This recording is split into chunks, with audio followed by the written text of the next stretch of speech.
All right, so welcome to Shift Gun 254. Yes, the other day we had a run with a certain BMW, and it got me thinking. I think BMWs, somehow we kind of don't understand them here in Kenya. So what other thing to do than to look for somebody who knows better about the BMWs, akuje tuonge 1 or 2 3 things tuone venye itakuwa. 5 series hapa. I think this one is the NA and that one is the turbo, but I don't know better. Wacha tuite watu wenye wanazielewa vizuri, have a discussion of 2 or 3 things, then from there see what we can do. Karibu on board.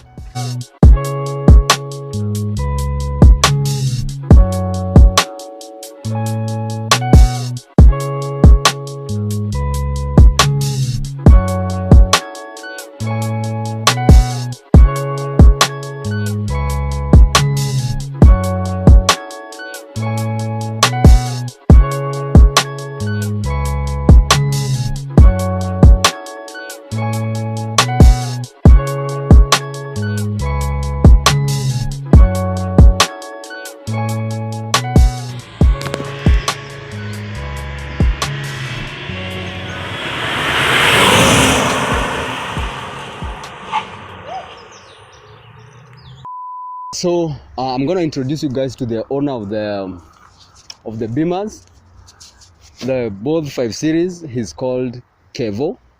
Actually sio Kevo. Kevo niliambiwa ni ya watu wa Subaru, so it's Kevin or Kevin. So Kevin, karibu on board. Karibu Shift Gang. Thank you. Karibu. How you doing? Very well. Very well? Yeah. And actually, guys, I know you can't hear this, but the cars are running. Yeah. Because it's German. What is fuel? So, yeah. Yeah.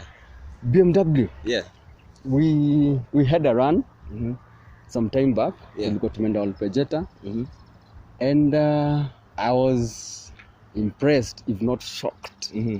I was impressed. So, nikajua wacha nitafute mtu ataniambia vizuri about BMWs. Yeah. And all that. Mm-hmm.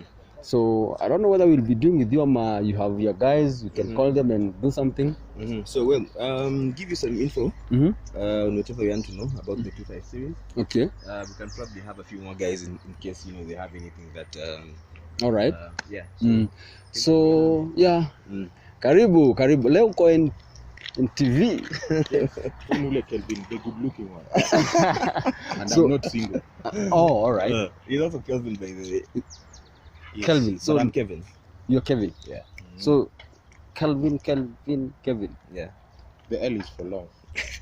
Height wise and everything. Oh, okay. And Yeah. everything else. Yes.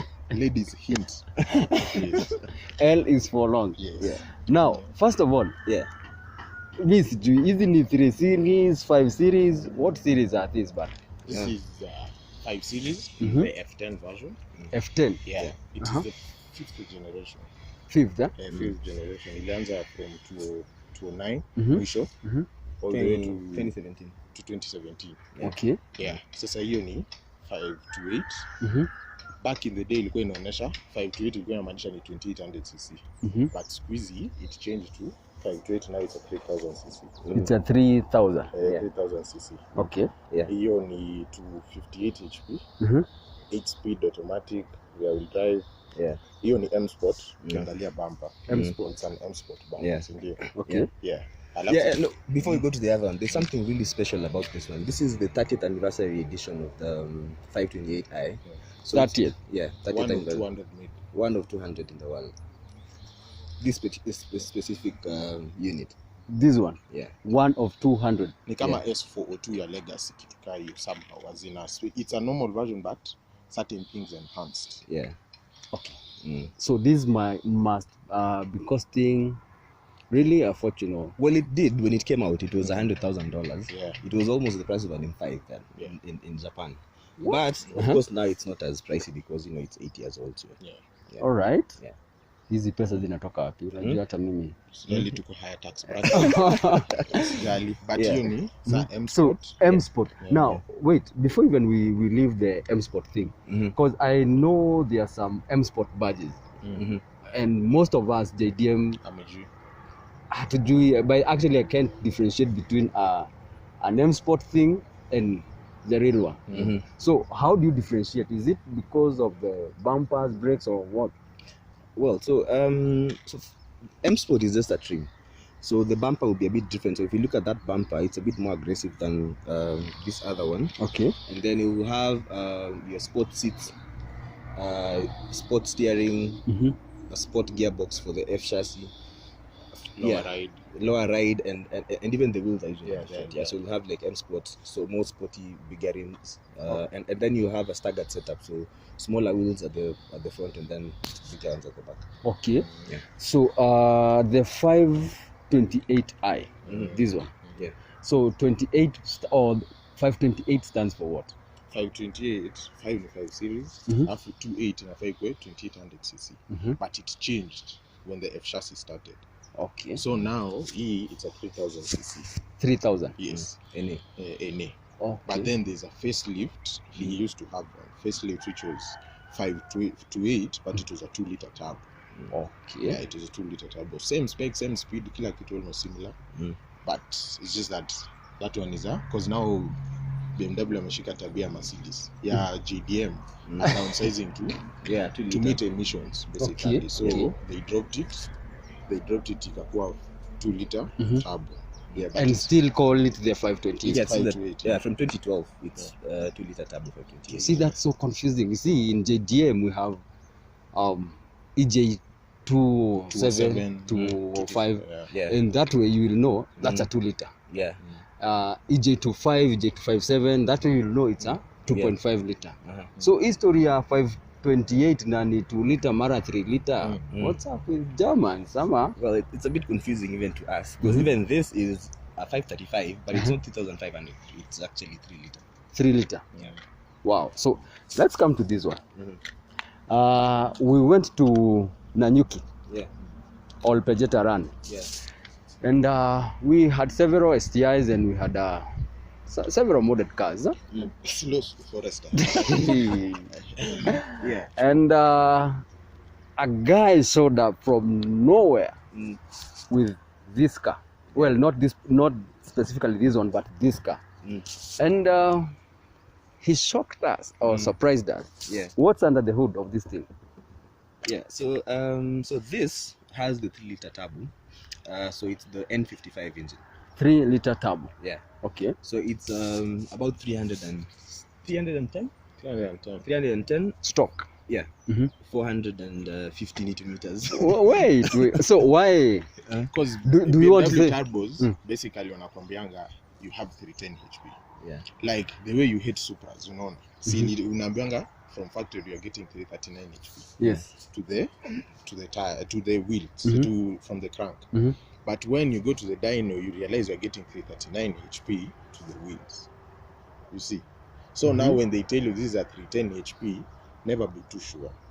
You see. Which means, is it lower or more? It's always more. No, that's a lie. We'll do a dyno We day. do. By the We'll do a dyno day. we can arrange. Yeah. We can do a dyno day for everyone. By the way, Shift Gang, we are having a dyno day. Tutawaambia ni lini ndio tujue who is who and where is who. Tujue where tuko kwa food chain. Yes. Yeah. So ule wa Allion ngoja 48 HP. Anajua. So 310 but might be more. Might be more. Yeah. Might be more. But So- not by much, maybe by 20 or 20 years, not that much. Okay. So you said it's a 3-liter Turbo. turbo. Single twin scroll. Oh, not in turbo. No. Single scroll. How many cylinders? 6. 6 cylinders. So these are V6. straight 6. Straight 6. BMW don't do V6. Okay. Because V6, people started doing V6 because of crash ratings. Because you know V6 is closer, it has space in the cabin, in the hood. Okay. So when you crash, it's safer. Because straight 6 is longer. Okay. Yeah. So people like Mercedes went to V6, now they came back to straight. Yeah, inline 6. Yeah. So these are inline 6. Yeah. Twin scroll turbo. Turbo, Yeah. This one is a inline 6 NA. Liter, Yeah. NA. Yeah. 3-liter. Yeah. So do you mod or how do you mod these things? Do you still change, like for us, the up pipes, down pipes, and all that? Yeah, for example, like if you're in a Subaru, utafanya down pipe like you do fuel pump wall, bro. You can do down pipe. You people like VF turbos. Some of them. When people you have money, you go get it. Yes. Yeah. But I'm seeing now people are doing Bogwana. Yeah. When you have serious money and you're pushing serious money, power. yes. So for this, you can just do down pipe. You can do down pipe intake and a tune. You can get a lot of power, way more than most GDMs, excluding a GTI. Call out. No, you're welcome. And by the way, this is 2 tons. But you said when you went to the run, you guys so far, right? And it's 2 tons. How heavy were the cars that were running? Well, Forza is 15. Forza is 1.6 tons. Then 14 is 1.4, 1.5. Yeah. I'm not sure. 500 kilos, 600 kilos later. Yeah. And still, Yeah. okay. Because you see, you guys, like how you call yourselves, you people are traffic light people. As in, from one traffic light to the other, you rely on that much. Take off. Yeah, take off. While these guys are geared more towards Top end. And not top end, mid-range to top end. Because from there, the computer times is 5.7 for this one. 0 to 60. 0 to 100. This one is 6.5. Yeah. This one, once it gets to about 100, Yes. it has a stronger mid-range, as people like saying displacement. Yeah. Because what I realized, what I noticed is during the run, the first 2 seconds, I was this ahead. Then from there, that was different story. Exactly. Because even from bump to bump, I think he beat you, right? Yeah. But maybe because mine is it's a small engine, it's a 2 liter. His is a 3 liter. So if I got to a 328, it will be the same story, man. The 328, that's a 2 liter turbo. Yeah. 328. 2 liter turbo. So that's the 3 series. 3 series. 3 series, yeah. Yeah. 2 liter turbo. Yeah. 2 liter turbo. So in the same engine that is in the 528, the 2012 528 with the 2 liter turbo. So that same engine is in 328 and 528. So you want to tell me so how many cylinders on the 328? 4. Yeah. So you want to tell me the 2 liter BMW will just cooler a 2 liter JDM stock? Stock for stock. It depends. Maybe remove a STI. Let's say a legacy to 2 liter. No, it will eat it. Definitely. Not an STI, because anyway, an STI is tuned different to, as in the response, everything is different to a legacy. Somehow. Because they can have the same power, but you find an STI is faster. Okay. Yeah, so now it's the same thing. Unajua unaanzisha vita ingine sijui But kama even the STI tutaweza. will not be that far. Yeah, that's the thing. Yeah. It might be ahead, but not as you'd expect. Not like back in the day when all of us were starting, when you have a 330i, then you meet an STI, you are given baselets. You see, it's not like back then. And now at least the gap will be like 3-4 cars. Maybe less. Okay. Yeah, as in at least since BMW started going turbos, things have started changing. The 0 to 60 times are faster. It's better top end, fuel consumption, such things. Okay. Well, now there's this myth of sijui kama ni myth. Stories za flatbed. Hiyo lazima tuingize. Flatbed. Well, okay, to be honest, actually as we went to Nanyuki, the guy went further. He went to Marsabit and came back, Marsabit. And well, he was lucky hakuwa kwa flatbed. He wasn't lucky. He's done a tour of East Africa. He went to Uganda, Rwanda, Burundi. Then came back through Tanzania. Yeah, same car. Followed by a flatbed, ama? No, he went through. You see, the difference is, all this notion started. Wacha tu nianze from the story from the beginning. It was 2012. There was a promotion by Bavaria, where Hinga was putting a BMW on a flatbed in Nyayo Stadium. You remember? Charles Hinga? Yes. He was putting on a flatbed in Nyayo Stadium. It was a raffle or something, you win. Then that joke started. Because if someone wins, another one is brought. You see? Okay. So it was put on a flatbed. Now the joke started, BMW flatbeds. So Then, Charles Hinga, you started a German revolution. yeah, so over time, there's cars like E90, the one you're seeing moving here, a 90, he can tell you because he had the same engine. This is a certain engine N42. N42 N42 and 46, 2 liter. 2 liter and the 1.8. They have problems with seals, vanos, and their mechatronics, right? Yeah, mechatronics. That's very Valtronic. Valtronic, yeah. They have problems with that.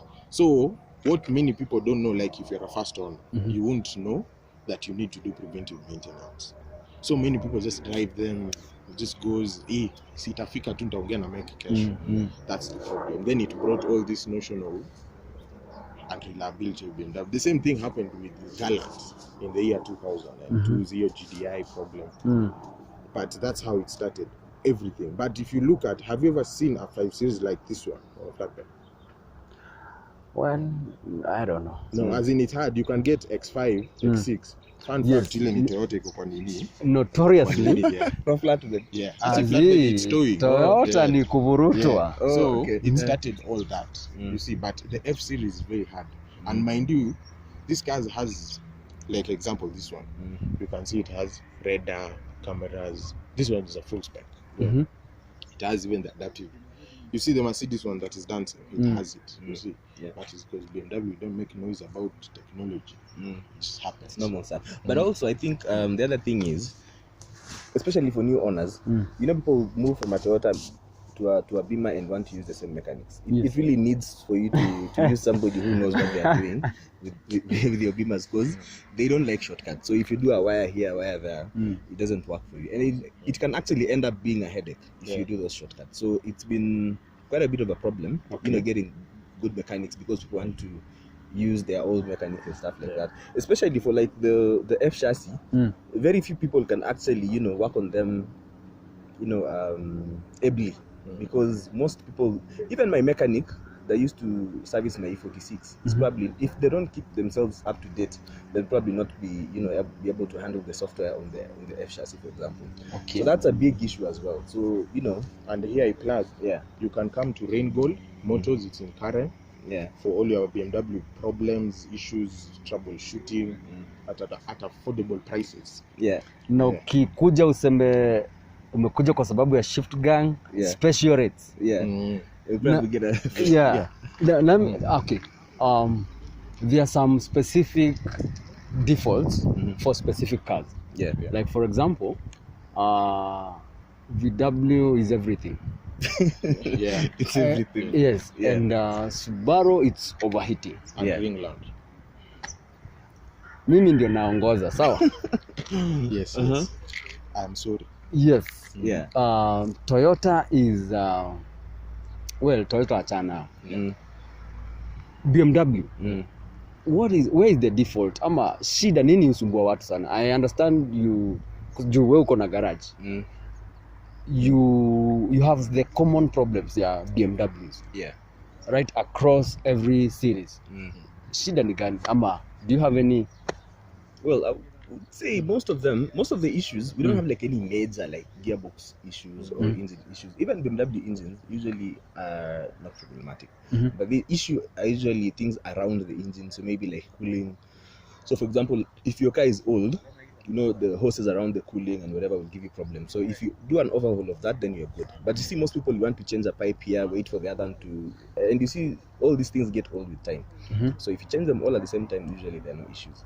And then depending on what engine you're driving, some, like you said, maybe the N46 had an issue with like electronic, or maybe seals that you know, wear out.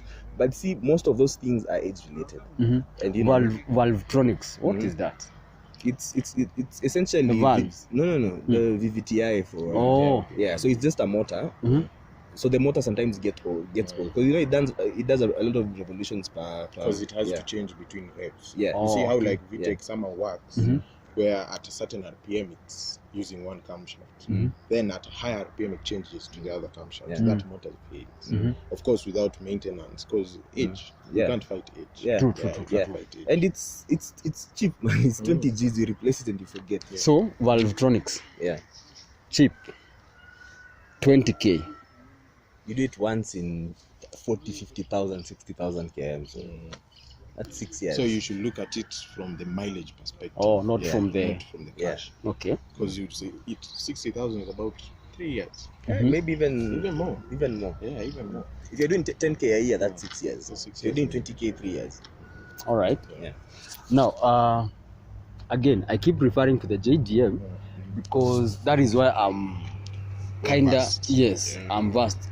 But now that I'm being introduced to German, I am kinda feeling like betrayal. Like I will betray some things because I had a CC that was very good, Passat CC. Yeah. Say BMW, I saw what it can do. So, because my taste is power and handling. Yeah. Now, when it comes to the engine, for the sub, the J207 and the S204 ziko sawa sana. BMW, which is the legendary, zile unajua, this engine ikiwekwa kwa gari forever. Ama? So in terms of which performs best or reliable or one, both best and reliability, because for AJ207 is very hardy, and it's reliable because it's very, you can't hata ukisukuma 500 still that car will still work and it will still serve you well. But 257 kidogo piston kwa rims, so easy gani. Generally, I would say, in general, BMW engines are good in terms of longevity and stuff. You try, guys. No, it's a fact. If you get an E30, which is a 1980s car, E30 or E34, E30, basically same era. By the same era. If you check it for compression, it will not have lost anything. I'm telling you, this is something you can try. So ngoja. Sijui kama watu wa Mercedes wanasikia hii maneno. So unataka kuniambia BMW haina ati engine yake yenye ukinunua problematic? Ngoja tu be honest. There's an engine but it's not common in Kenya. The N63. Yeah, that is not common in Kenya. You'll find like maybe 10 cars in Kenya have it. It's the V8. The V8 4 twin turbo. That one is the problematic one. But since you can't find them mostly in Kenya, it's hard to say that that's a bad engine. But in Kenya, look, for example, let's start from each generation. This one. If you get the N52, that's a 3-liter NA. And you know, like every new gen of an engine has to pass through research and development. So that was the first of all, twin turbo. Okay. Of course, over now it has been perfected over a period of time. But that was the first. It had problems, seals, from the gearbox, oil pan, to any seal possible. Basically, it had an issue. But if you do preventive maintenance, at least it can serve you well. So if you decide leave that one, if you go to N52 like this one, they're very reliable. 3-liter. 3-liter are very reliable. You see, the notion we always say, if you want a reliable BMW, get a 6-cylinder. You see, 6-cylinder. Diesel or petrol? Diesel. I had a diesel that had 367,000 kilometers, and it's an 8-year-old. Yeah. The only thing I changed is injectors. Injectors was the only thing I changed at that mileage. Nothing else. And I went to Botswana and back. How many flatbeds? None. No flatbed. And it wasn't a 4x4. Ngoja, tuambie ukweli. No, kwa kweli there was no flatbed. Because you take that trip is a like 5-6 day trip. Okay, how many kilometers? 4,444. 4,444. Yeah. With a BMW, what series? 740. Yeah, 740 diesel. 740 diesel. It's a 3-liter diesel. No flatbed. So hii story ya flatbed iishe kabisa. No, how we explained. Flatbed, the people who come from Toyotas, let's say Mark X or Subaru. No, it's not a bad car, as in, because it's finally you get the premium of Toyota. You know, by the way, I did a review of a Mark X. And I saw the hate. We had to delete that video, man. Oh my God. That story. They can't handle trolls. Exactly. So they come from Mark X or any car, Mark X, Skyline, Subaru, they come to BMW. And BMW is not those cars. If you need something, like for example, both of these cars, out of nowhere, let's say it has a problem with a butterfly valve in the exhaust, it will tell you there is decreased performance, drivetrain malfunction.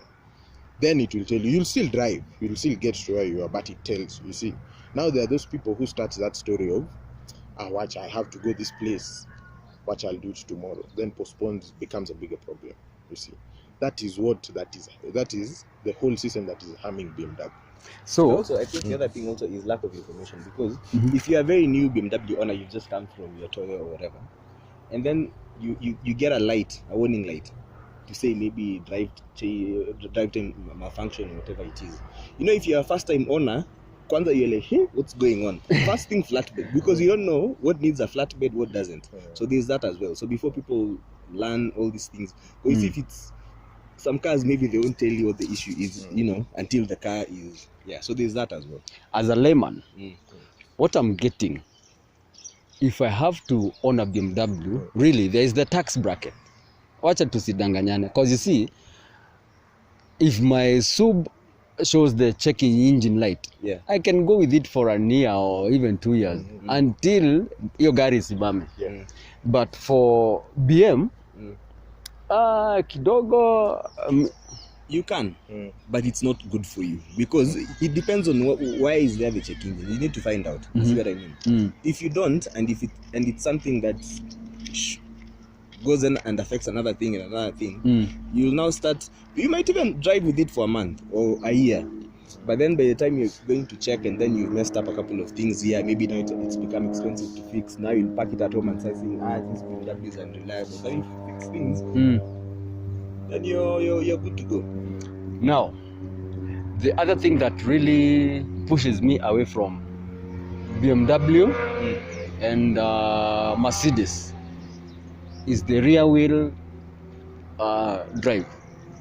Because rear wheel, if you are not good or if you don't take good care, utajipata kwa mtaro. No, because that was the notion back in the day. Okay, that was the notion back in the day when there was no traction control. The traction control, you start wheel spin, then it kicks in after wheel spin. But let's say in these modern cars, E60, from E60 basically, E60 and this one, before it spins, traction control is there. Before it spins. Yes, of course you can decide to be a hooligan if you want.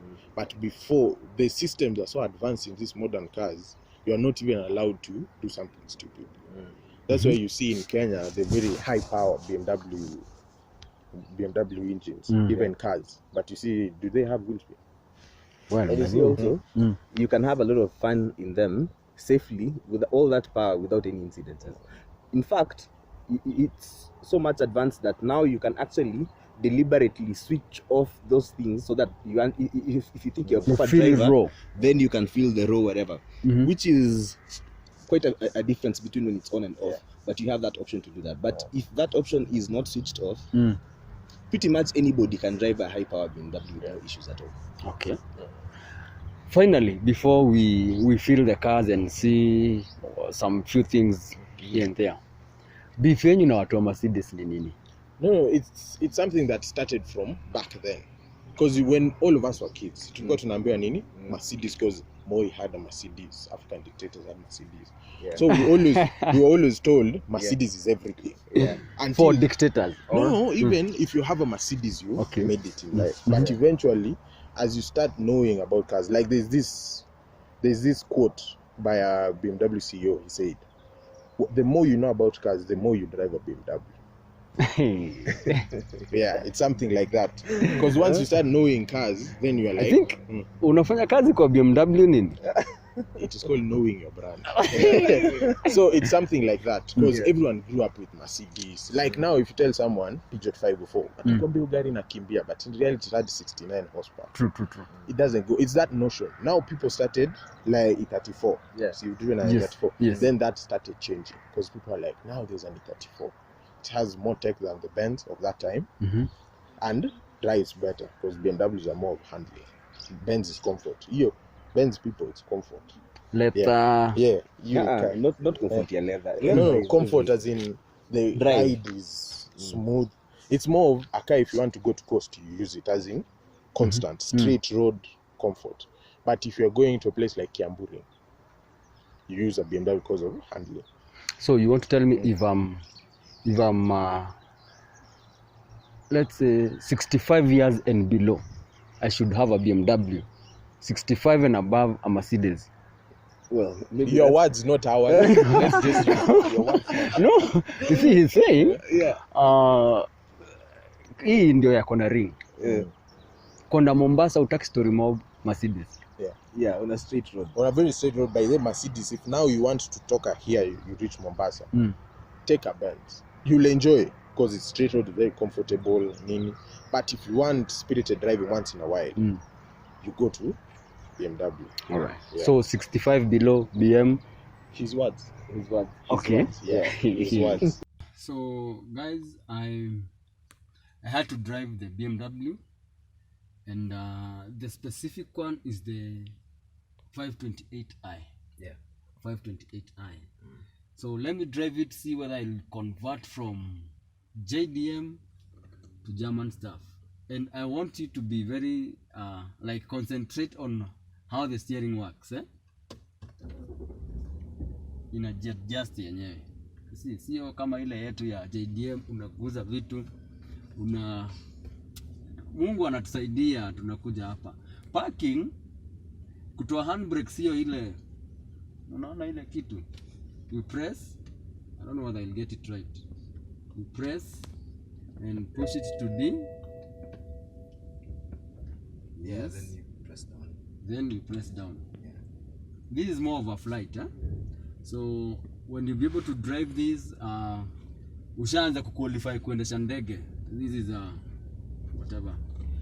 But other than that, the drive is very soft. You can feel the German in this thing, from the dashboard to the steering to the lights, audio. Everyone that is audio. Just audio. Just listen to whatever is happening. Yeah. Stop audio.